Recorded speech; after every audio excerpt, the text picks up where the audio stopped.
ભરૂચના રહાડપુર ગામ પાસે સીઝરોના ત્રાસે એક નિર્દોષ વ્યક્તિનો જીવ લીધો હોવાની ચોંકાવનારી ઘટના પ્રકાશમાં આવી છે। પોલીસની ઓળખ આપીને એક્ટિવાની નંબર પ્લેટ મુદ્દે ધાકધમકી આપતા 43 વર્ષીય ઉર્વિસ મોદીને હૃદયરોગનો હુમલો આવ્યો અને તેઓ ઘટનાસ્થળે ઢળી પડ્યા। ભરૂચના રહાડપુર રોડ ઉપર પોલીસની ઓળખ આપીને આવેલા સીઝરોના ત્રાસે એક નિર્દોષ વ્યક્તિનો જીવ લીધો છે। એક્ટિવાની નંબર પ્લેટ મુદ્દે ધાકધમકી આપતા 43 વર્ષીય ઉર્વિસ મોદીને હૃદયરોગનો હુમલો આવ્યો અને તેઓ ઘટનાસ્થળે ઢળી પડ્યા।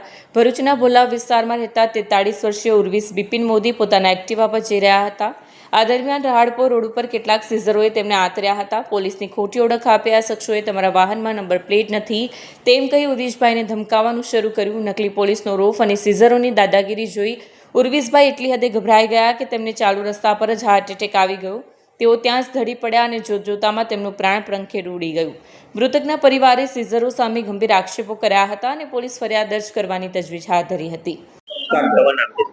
મારું નામ નિકિતેશ બિપિનચંદ્ર મોદી છે। હું આ મરનાર વ્યક્તિનો મોટો ભાઈ છું।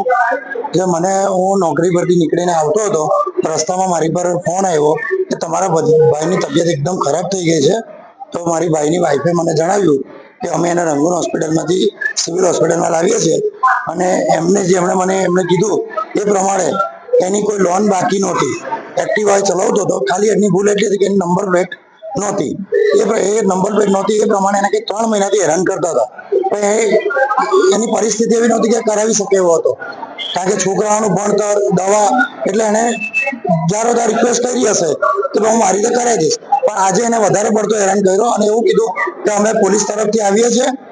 પણ એ લોકોએ કે ખાકી પેન્ટ પહેરી હતી અને કે અમે પોલીસ વાળા તરફથી છે ને અમે પૈસાની માંગણી કરી કે અમે તને છોડીએ નહીં, તું પૈસા આપ। તો મારા ભાઈ એવું પણ કીધું કે ભાઈ મારી તબિયત નથી સારી, મારી ઓલરેડી દવા ચાલે છે, હું હાર્ટનો પેશન્ટ છું, તમે મારી કન્ડિશન સમજો। પણ કોઈ સમજવા તૈયાર નથી, બસ પૈસાની પાછળ જ દોડતા હતા। તો આવું ક્યાર સુધી ચાલશે? હવે કેટલા નિર્દોષોની હત્યા કરશે આ લોકો? स्कूल में जॉब करू छू। मारा हस्बैंड मने लेवा आए थे।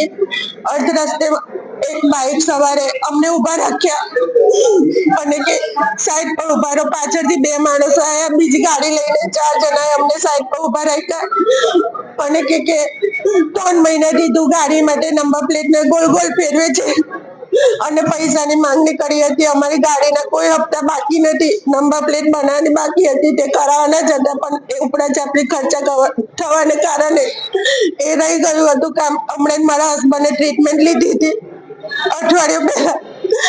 એ હાર્ટ પેશન્ટ છે। કોઈ હપ્તા બાકી નથી, ખાલી નંબર પ્લેટ કરાવવાની છે। આગળ પણ એ લોકોએ અમને રોકેલા હતા, પૈસા માંગતા હતા। ખબર નહીં, પોલીસના માણસો છે એવું કહેતા હતા। વીડિયો જર્નાલિસ્ટ વિરેન્દ્ર પાટીલ સાથે સત્યા ટીવી ન્યૂઝ ભરૂચ।